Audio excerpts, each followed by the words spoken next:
दिख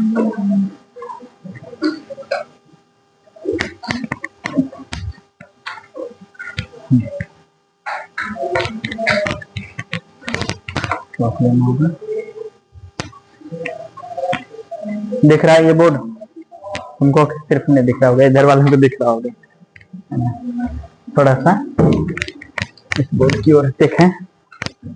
पिछली कक्षा में हमने पढ़ा था ब्लड ग्रुप, ठीक है, ब्लड ग्रुप के बारे में पढ़ा था। ब्लड ग्रुप, इसमें एक बात आपको बताए थे, ब्लड ग्रुप किस पर डिपेंड करेगा? ब्लड ग्रुप का आधार क्या है? एंटीजन। क्या है? एंटीजन। ये बताए थे कि ब्लड ग्रुप का आधार क्या है? एंटीजन। एंटीजन, और एंटीजन किसमें रहेगा? आरबीसी में। किसमें? आरबीसी में। एंटीजन में आपको कौन सा बनाए? जैसे ए एंटीजन, ए एंटीजन, किसी में ए एंटीजन है, किसी में बी एंटीजन है, किसी में ए बी एंटीजन है, और किसी में एंटीजन अब्सेंट है ही नहीं, है ना।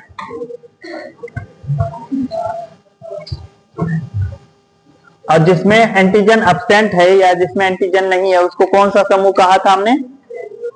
ग्रुप ओ कहा था, ग्रुप ओ कहा था। तो ये एंटीजन की उपस्थिति के आधार पर हम ब्लड ग्रुप पढ़े थे। इसी में एक और हमने पढ़ा था RH समूह, RH फैक्टर, है ना, RH फैक्टर पढ़ा था। जैसे अगर किसी का ब्लड ग्रुप ए पॉजिटिव है ना, अब RH फैक्टर का अलग अलग नाम है। जैसे मान लीजिए RH फैक्टर को कई भाषा में बोला जाता है ना। जैसे RH फैक्टर है, इसका मतलब क्या है? उसमें बोल सकते हैं इसको कि RH एंटीजन है, RH एंटीजन उपस्थित है उसमें। और कई नाम है जिसमें सबसे कॉमनली नाम से हम बोले तो इसको बोलेंगे डी एंटीजन उपस्थित है, ठीक है, डी एंटीजन उपस्थित है। जब भी हम इसकी चर्चा करें तो हम ये बोलेंगे उसमें डी एंटीजन उपस्थित है, ये मान के चलेंगे डी एंटीजन उपस्थित है। तो क्या अनुपस्थित है इसमें, होगा क्या नहीं? तो इसके बारे में एक और चीज, RH एंटीजन है और किसी में RH एंटीजन मौजूद है और मान लीजिए वो ब्लड ग्रुप है ए पॉजिटिव, है ना, तो ए एंटीजन है, ए एंटीजन, ए एंटीजन है, उसमें RH पॉजिटिव एंटीजन बोल सकते हैं। ए पॉजिटिव है तो RH पॉजिटिव एंटीजन उसमें मौजूद है। बी एंटीजन मौजूद है या डी पॉजिटिव एंटीजन मौजूद है, ये बोल सकते हैं। अदरवाइज देखिए इसमें क्या करेंगे, अगर ये है तो उसमें कौन सा ए ग्रुप है तो उसका एंटीबॉडी कौन सा होगा? बी। इसका मतलब बी एंटीबॉडी है, स्मॉल बी से दिखाइए, बी एंटीबॉडी है।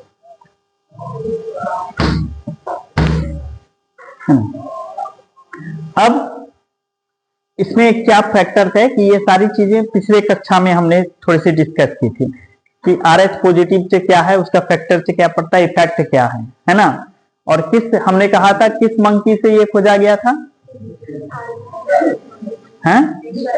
रिसस मंकी, रिसस मंकी था, उससे खोजा गया था किसके द्वारा?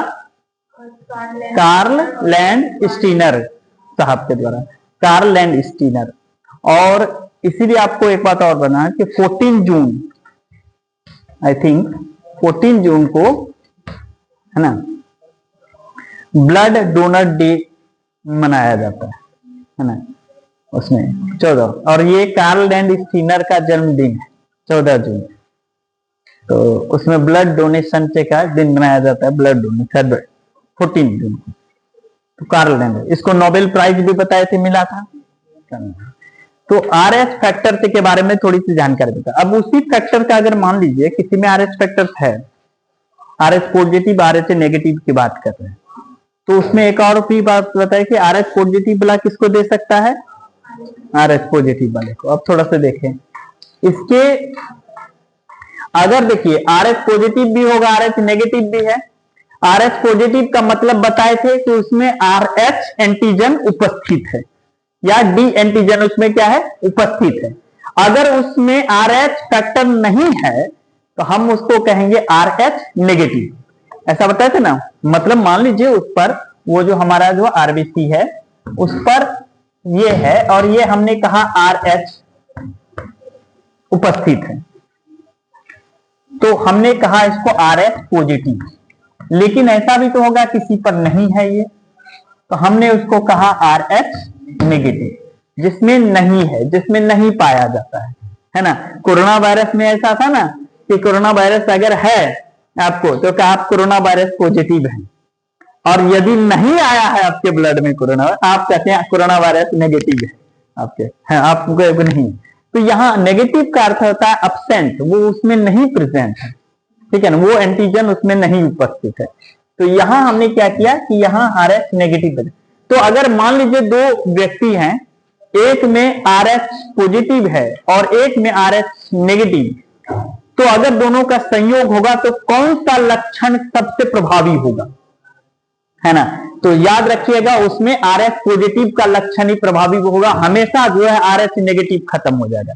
RH नेगेटिव तभी आएगा लक्षण में जब दोनों RH नेगेटिव होंगे, है ना।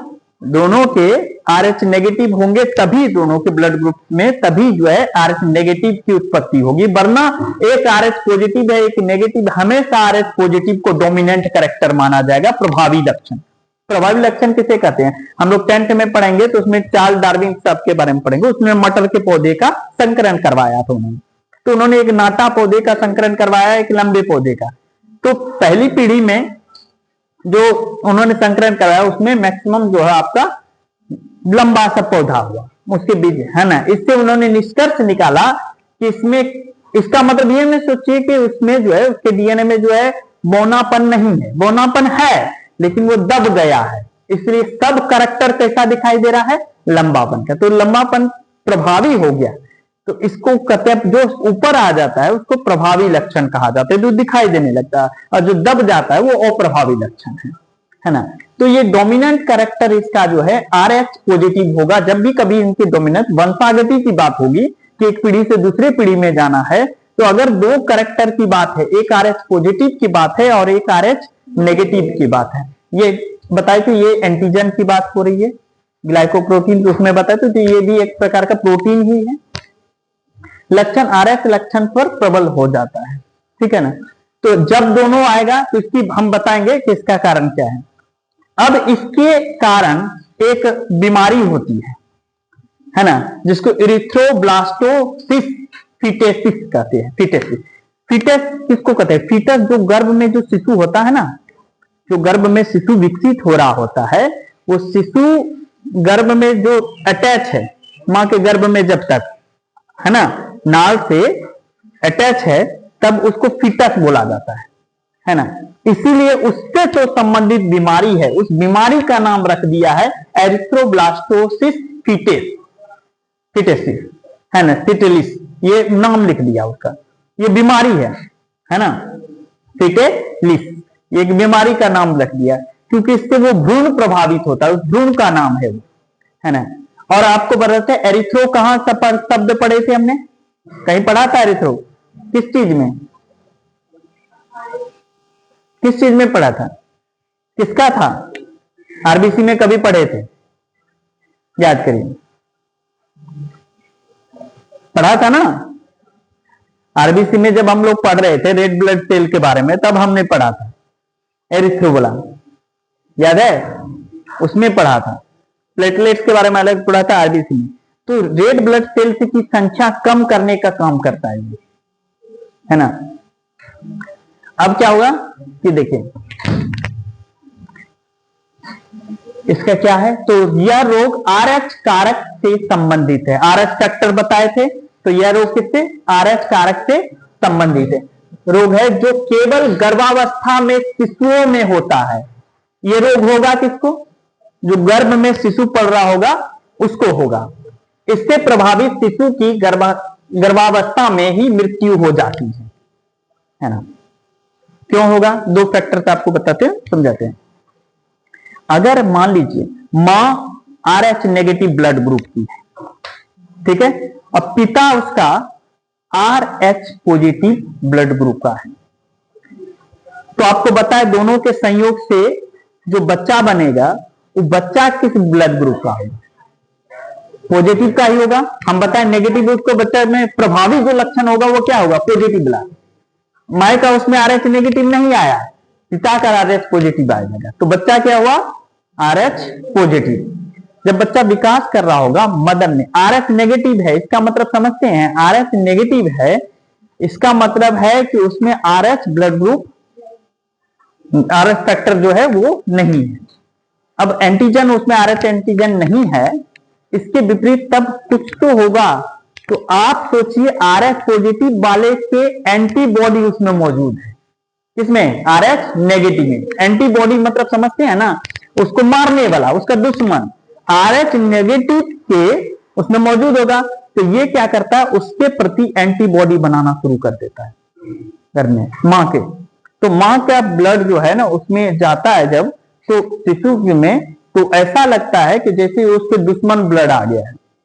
तो ऐसी स्थिति में उस समय तो नाल से जुड़ा रहता है वो, है ना, प्लेजेंडा से, उसको प्लेजेंडा अंग्रेजी में बोलते हैं, तो उससे जुड़ा रहता है। और जुड़ा रहता है तो उससे ब्लड भी तो जा रहा होता है, उसके शरीर में ब्लड भी तो आ रहा होता है। अब दो विपरीत ब्लड वहां आ रहे हैं, तो एंटीबॉडी बनती है। एंटीबॉडी जैसे बनेगा तो वो शिशु के ब्लड को मारना शुरू कर देता है, RBC को, समझे। लेकिन शुरुआती दौर में ये चीज कम होता है, समझे, शुरुआती दौर में कम होता है, इसलिए पहला बच्चा बच जाता है। और ये कब होता है? दो कारण से, एक तो प्लेजेंटा, दूसरी बात बताए थे जब बैग बच्चा जो है जन्म लेने से पहले जो होता है वो बैग में रहता है, पूरा कवर रहता है पूरा, समझे, लिक्विड में बच्चा। और जैसे वो जन्म लेने वाला वो फट जाता है, थैली फटता है तब तो उसमें पानी जैसा तरल पदार्थ जिसमें रहता है उससे बच्चा बाहर निकलता है। तो उसके बाद क्या होता है कि उसमें जो है वो ब्लड मिल जाता है, अब मां के ब्लड से मिलता है। अब मां के ब्लड से मिलेगा, रिएक्शन करेगा, एंटीबॉडी बनेगी उसके खिलाफ, किसके? RH पॉजिटिव के खिलाफ। और इसके कारण क्या होगा कि उसके ब्लड को मारना शुरू कर देगा धीरे धीरे।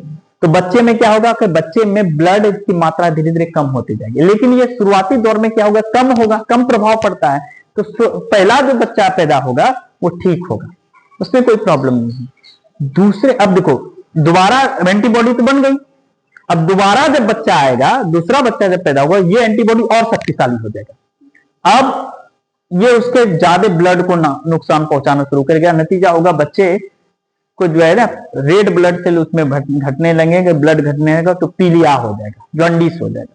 तो संभावना बनेगी कि बच्चा गर्भ में ही मर सकता है। ये भी हो सकता है। बच्चा दूसरे स्थिति में भी अगर समय पर उपचार होता है तो बच्चा बहुत बार होता है स्वस्थ पैदा भी हो जाता है, पैदा होता है लेकिन उसमें जो है वही पीलिया होता है, फिर बाद में बचा देता है ना,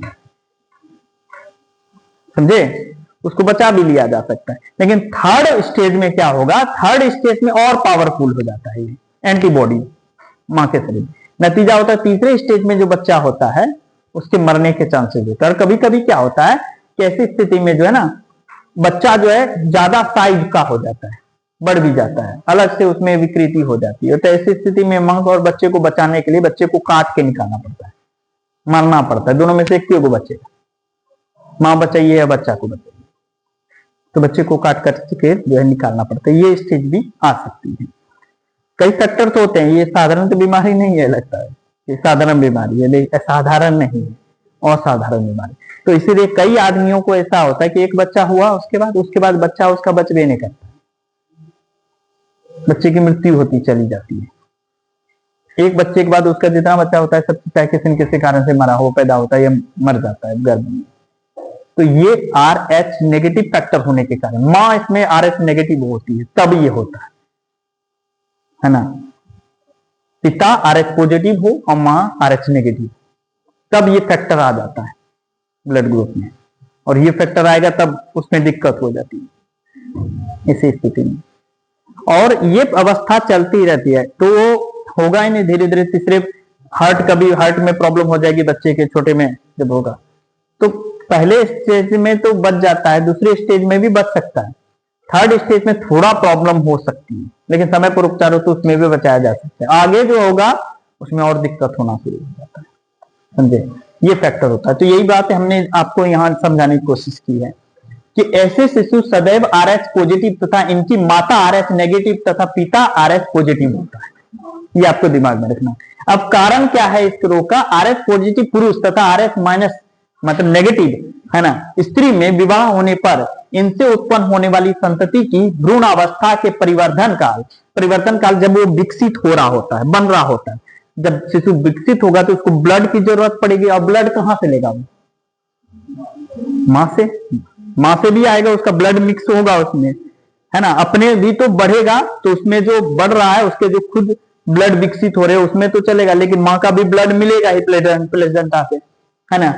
भ्रूण से RH कारक या एंटीजन है ना प्लेजेंटा बताए जो जुड़ा हुआ है उसके शरीर में, है ना, प्लेजेंटा से होकर माता के रुधिर में पहुंच जाता है।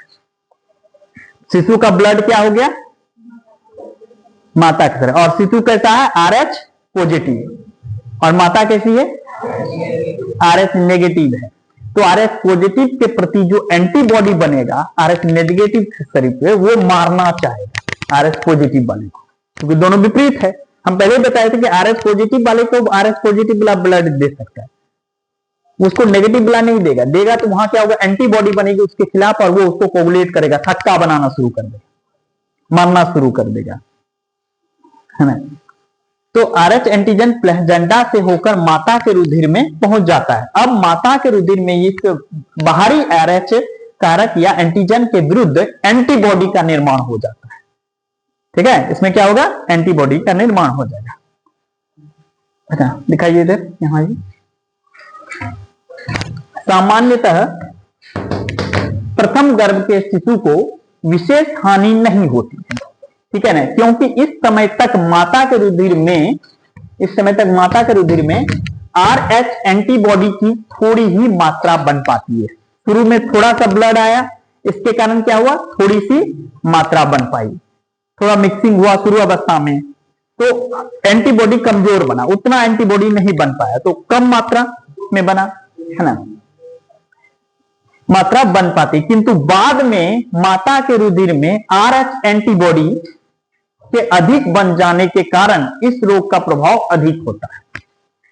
इस स्थिति में माता के रुधिर में RH नेगेटिव एंटीबॉडी भ्रूण का अंग्रेजी होता है एम्ब्रियो के RBC के RH पॉजिटिव एंटीजन के साथ मिलकर रुधिर का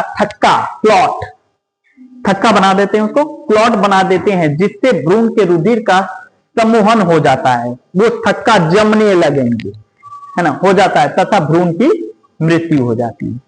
तो ये फैक्टर थे। क्या इसे बचाया भी जा सकता है? तो हाँ, इसे बचाया भी जा सकता है ना। उपचार क्या है? इरिथ्रोब्लास्टोसिस फेटाइलिस के रोग के उपचार के लिए रुधिर प्लाज्मा से तैयार किया गया है। रुधिर के प्लाज्मा लिया जाता है, आप लोग इसमें कोरोना में भी प्लाज्मा थेरेपी सुने थे, तो रुधिर के प्लाज्मा, है ना, से तैयार किए गए इम्यूनोग्लोबुलिन, है ना, ये दवाई का नाम है, इंजेक्शन का नाम है इम्यूनोग्लोबुलिन, है ना, एक इंजेक्शन का है, तैयार किया गया है। इम्यूनोग्लोबुलिन नाम का इंजेक्शन तैयार किया जाता है, शॉर्ट में इसको IG कैपिटल G लिखा जाएगा इस तरह, जिससे अत्यंत प्रभावकारी RH एंटीबॉडी होता है। क्या होता है? RH एंटीबॉडी होगा, जिससे प्रभावकारी RH एंटीबॉडी होगा, जिसकी कुछ मात्रा माता के रुधिर में इंजेक्ट की जाती है। इसकी थोड़ी सी मात्रा माता के रुधिर में इंजेक्ट की जाती है। क्यों भाई? क्योंकि माता के रुधिर जो है वो RH नेगेटिव है ना, इंजेक्ट की जाती है। यह है ना, इम्यूनोग्लोबुलिन उन RH एंटीजन को नष्ट कर देता है जो भ्रूण से प्लाजेंटा के माध्यम से माता के रुधिर में पहुंच जाता है। अब देखो, प्लाजेंटा के माध्यम से जो एंटीजन जाएगा, है ना, माता के रुधिर में, तब ना एंटीबॉडी बनेगा, तो पहले ही उसको नष्ट कर देंगे, पहुंचने नहीं देंगे, नष्ट कर देंगे तो एंटीबॉडी नहीं बन पाएगी, समझे, नहीं बन पाएगी तो चाइल्ड सेफ रहेगा, बचेगा, है ना। पहुंच जाता है। RH कारक अब संतति पर क्या प्रभाव पड़ेगा, तो देखो इसके है फादर और मदर के बारे में और चाइल्ड के बारे में है। अगर father RH positive blood group का है और मदर भी RH पॉजिटिव ब्लड ग्रुप की है तो चाइल्ड भी क्या होगा, RH पॉजिटिव और नॉर्मल होगा, उसको कुछ नहीं होने वाला, तो सामान्य स्थिति में रहेगा। ठीक है। अब RH नेगेटिव फादर हैं और मदर क्या है, RH पॉजिटिव, तो भी बच्चा क्या होगा, RH पॉजिटिव। क्यों बताएं कि RH पॉजिटिव ब्लड प्रभावकारी है, उन नेगेटिव वाले में भी प्रभावकारी होगा, है ना। मदर में भी अगर है तो भी ऐसा प्रभावकारी हो गया, है ना। तो RH पॉजिटिव होगा बच्चे में और वो नॉर्मल आएगा। फिर फादर अगर RH नेगेटिव है, मदर भी RH नेगेटिव है, तो चाइल्ड क्या होगा, RH नेगेटिव, ये भी नॉर्मल ही होगा। दोनों RH नेगेटिव है तो दोनों का ब्लड एक जैसा ही है तो कोई दिक्कत नहीं, ये भी नॉर्मल बच्चा रहेगा। लेकिन अगर फादर RH पॉजिटिव है और मदर क्या है, RH नेगेटिव, ऐसी स्थिति में बच्चा जो है RH पॉजिटिव आएगा, बच्चा में तो आ जाएगा RH पॉजिटिव, लेकिन मदर क्या है, RH नेगेटिव। ऐसी कारण से वो क्या होगा, एंटीबॉडी बनना शुरू हो जाएगा, है ना। एंटीबॉडी बनना शुरू हो जाएगा मदर के ब्लड से, तो उसके कारण क्या होगा कि ये एरिथ्रोब्लास्टोसिस सेटेलाइज ये रोग हो जाएगा, होने का खतरा चांस बढ़ जाएगा। ये एक ही कंडीशन पर ये याद रखेंगे कि जब फादर RH पॉजिटिव और मदर RH नेगेटिव हो तब ये रोग की संभावनाएं बनेंगी। अगर इनमें से ऊपर वाले ये होता है तो नॉर्मल चाइल्ड पैदा होगा, उसमें ये रोग नहीं होगा। समझे ना, ये बात याद रखिए। ठीक है, आज इतना ही पढ़ा।